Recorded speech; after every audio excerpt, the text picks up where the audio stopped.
When you're not constantly reacting or rushing, you make better decisions. You move from intention and not urgency. Some of my best decisions didn't come from pushing harder.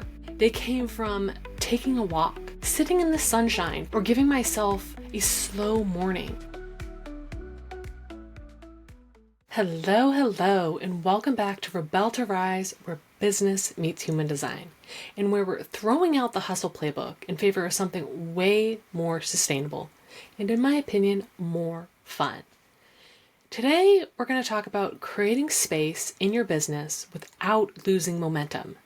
Because, let's be real, when you're used to go, the idea of slowing down can feel really scary. Maybe you've thought, if I don't stay busy, things will fall apart. If I create more space, I will lose my edge. If I rest now, I'll fall behind. If I don't keep going, how will I become successful? But here's what I've learned from experience of being way too on and pushing myself beyond my limits. More space doesn't mean less impact. In fact, sometimes the most productive, magnetic, game-changing decisions you make happen from the in-between moments, when you're not rushing to the next thing, when your nervous system is regulated, when your creativity has room to breathe. And I know this from not just being a coach, but as someone who used to associate breaks and space on my calendar with guilt. If I had an open afternoon, I'd panic. I need to be doing something. I can't just do nothing. I can't go have fun. I need to be doing something productive. But what I've learned after years of experimenting is that space isn't actually the enemy of momentum. It's the fuel. And building success, building a business, being a leader with breathing room just doesn't feel better. You perform better. I've talked before about the power of presence and how it can transform your day and how you lead and the impact you make. So today, I'm taking it even deeper and I'm breaking down 3 strategies to help you create more space in your schedule, in your nervous system, and in your business or career without sacrificing results. Before we dive into the 3 strategies to create more space in your business, I want to zoom out and reframe something. Not all time is created equal. We talk a lot about time management, but what we really need to do is align your energy to what your soul needs to thrive. Because it's just not about how many hours you have in the day. It's about what kind of time you're in and how that affects your creativity, your momentum, and your overall capacity. If this is not making sense just yet, let me break it down for you. I like to think of time in 3 main categories. The first category is neutral time. This is the space with no inputs or outputs. It's those moments where you're just being, like going for a walk without a podcast in your ear, driving in silence or with music, doing the dishes while your mind wanders, or my personal favorite, gardening as I just observe the sights and sounds around me. Neutral time is when you're not consuming, you're not creating, you're just with yourself, or at the very least, without an agenda or intended outcome. Neutral time is where deep integration happens. It's the unsung hero of creativity because it creates the space your mind needs to breathe and for clarity to bubble up. It's where downloads happen. Every time I've sat down at my desk to force an idea to come, it has never worked for me. I've had some of the best business ideas come while doing something totally unrelated because my brain finally had the space to connect the dots in an unpressured way. Neutral time allows you to get into the flow state where things just flow through you without having to think of what should I say or do next. The second type of time I like to call passive time. This is your learning and expanding mode. So reading, learning, absorbing new ideas. This is where you nourish your mind and refill your growing well of knowledge. But here's the thing. Passive time needs a balance of what you're taking in. You can't just consume business strategy content nonstop and expect to find the answer. This is why I like to take a holistic approach. If you're constantly learning the same kinds of information, your system gets overloaded and clogged. So you need to balance what you do in your passive time. If you love consuming marketing podcasts, try balancing that with TV or some creative right side brain related learning to make sure you don't overload your system with the same info all the time. Or if you're always diving deep into spiritual topics, mix in something practical like systems or operations, or something just for fun like crime or a history podcast. That balance is what gives your mind contrast and creates space for ideas to land more clearly. Balance in the passive time is what brings the breakthroughs, which leads me to active time. This is your doing time, when you're actively executing, producing, and showing up. But as I've talked about before, not all action is created equal. You could spend 6 hours tweaking your website and feel productive, but did it actually move the needle? Maybe that time needed to be focused on getting people to your website instead. Productivity isn't about checking off tasks.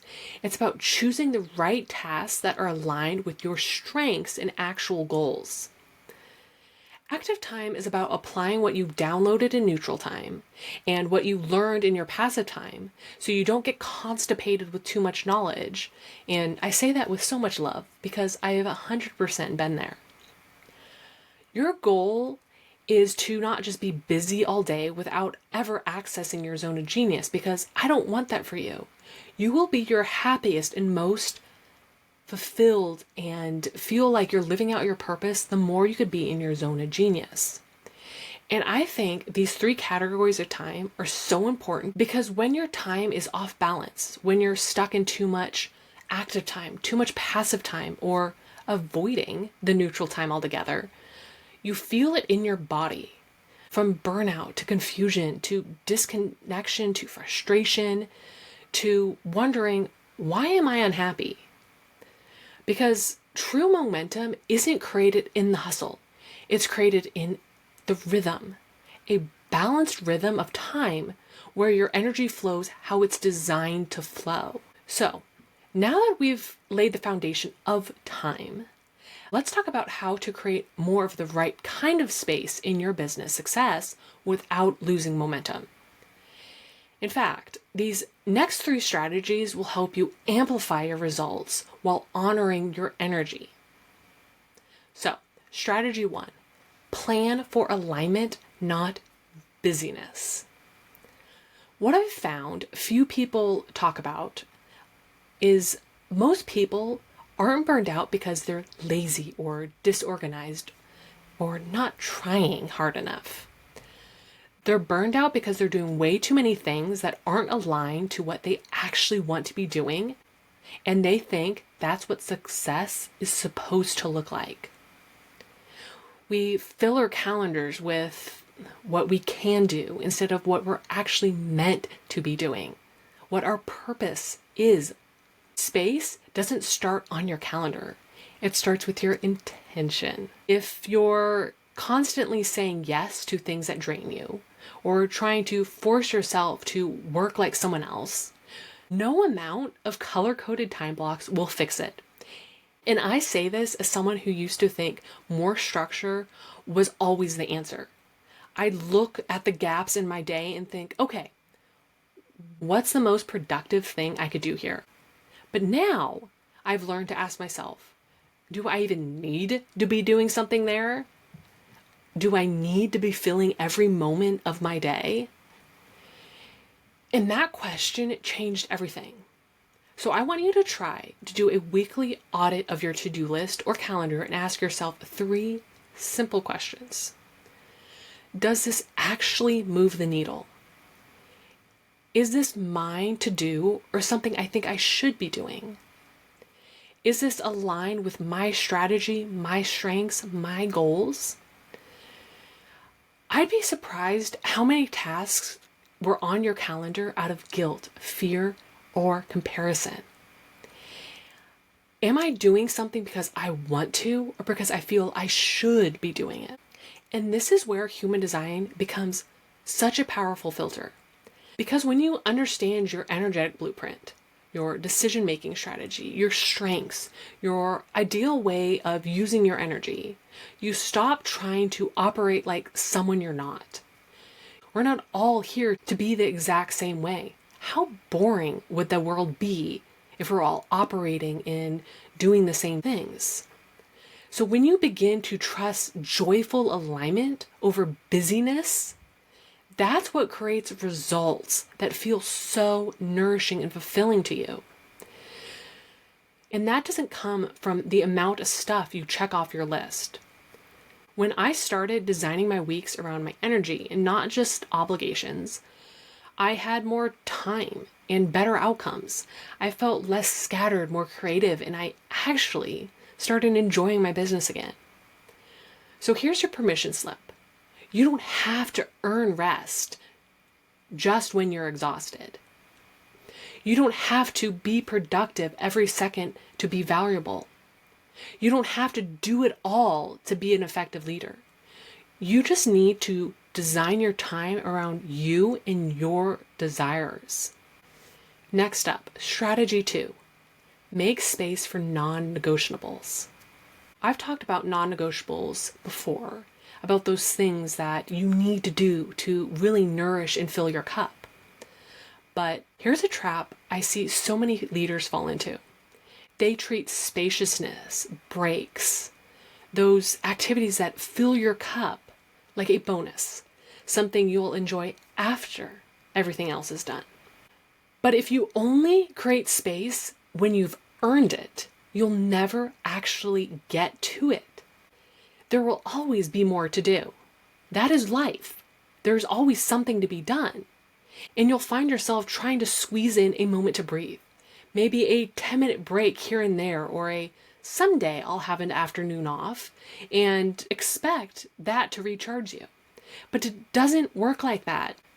Your nervous system needs consistent breathing room to stay regulated. Let me repeat that. Your nervous system needs consistent breathing room to stay regulated. Your creativity needs unstructured space to come online. Your vision needs a mental break to drop in. When your system isn't regulated, you can't lead powerfully because you're maxed out all the time.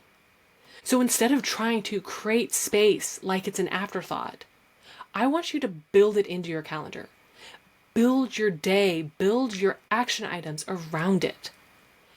I'm talking about protecting space on your calendar like it's a non-negotiable priority, because it is. The more that you're able to reground in that space, come back to you, the more powerful you will be. So here's a tangible way to start. Time block white space on your calendar and treat it like a meeting with your future self. And in that white space, you can do whatever your heart desires. Let yourself have the freedom to listen to what your body needs and actually fulfill that need. Also, try starting meetings with space in between to give yourself buffer room instead of sprinting between back-to-back meetings all day. I put 15 to 30 minutes between all my meetings. That allows me for a potty break. Or if a meeting goes a bit over, and so I'm not stressing out because I'm late to my next meeting. Simple changes of just 15 minutes, even if you just add in 10 minutes, will help reduce your stress on rushing and rushing. It gives you a moment to breathe in a little bit and reconfigure your mind before you jump into the next task. I also think it's important to pepper in a few CEO days on your calendar. A day, or even just a half day, if a full day seems too much for you right now. It's a time where you get no calls and no meetings, no interruptions, and just space to think, reflect, or zoom out strategically. And lastly, I think it's really helpful to create space between tasks and not just between your weeks over a 2-day weekend. I'm talking about just 2 minutes to stare out the window and give yourself a bit of a refresher, just a few breaths in to reset your nervous system between tasks. It makes a huge difference in the clarity and calm that you could come into and be more effective in whatever you're trying to do. And now I do want to say, I get it. This might feel so counterintuitive from what you've been taught to do. We have been conditioned to go, go, go. To be successful, you need to hustle and grind to make it to the top. And this is especially true if you've been conditioned to associate a full calendar with success. And I promise you, space isn't indulgent. It's a leadership strategy. Because when you're not constantly reacting or rushing, you're actually able to lead proactively. You make better decisions. You stay grounded. You move from intention and not urgency. It's this idea of responding instead of reacting. Some of my best business decisions didn't come from pushing harder. They came from taking a walk, sitting in the sunshine for 5 minutes, or giving myself a slow morning. And yes, a nap when I needed it. That is not laziness. That's leadership. You're leading yourself to be more powerful as the person you believe you could be. When you're pushing and pushing, that is out of fear. It's out of alignment. And that is not the way I want to live my life, yet alone lead. So if you've been waiting for permission to build more space, here it is. Make it sacred. Make it yours. Make it a strategy and not a reward. All right. Lastly, strategy 3. Let your seasons set the pace. Here's something I've talked about before, but doesn't get talked about enough. Mother Nature has seasons, business has seasons, and so do you.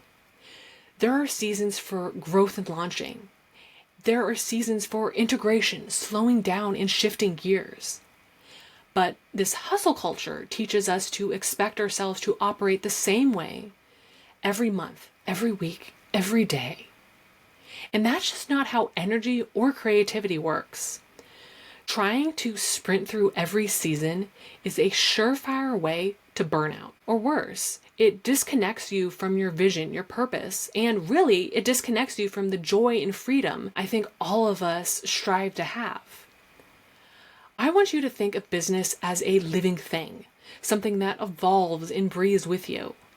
And just like nature, there's a rhythm to it. There's a planning season when you're dreaming, visioning, laying the groundwork. There are growth seasons when things are in motion, ideas are blooming, and energy is high. There are harvest seasons when you're reaping the rewards, integrating the lessons, and recalibrating. And there are rest seasons when your energy calls for reflection, stillness, and deep restoration. And I want to be clear, none of these seasons are better than the other. They're all essential in long-term success. So instead of asking, how do I stay consistent? Start asking, what season am I in right now? And what does that version of me need? And here's how to put this into practice. Pay attention to your energy patterns throughout the month or the quarter. Notice when you feel naturally energized, creative, or reflective.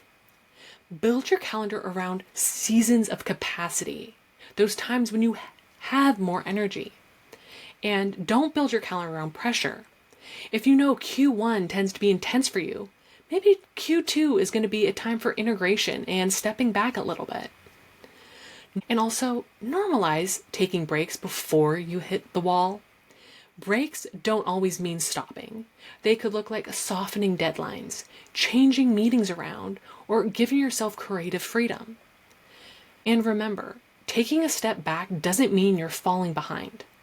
It means you're honoring yourself your internal rhythm, so you could come back stronger, clearer, and more aligned. Leadership isn't about going hard all the time. It's about knowing when to move and when to pause. So let your seasons guide you, your strategy, and tune out the outside noise. There will always be something trying to pull your attention away. But when you're grounded and you know yourself, this becomes so much easier.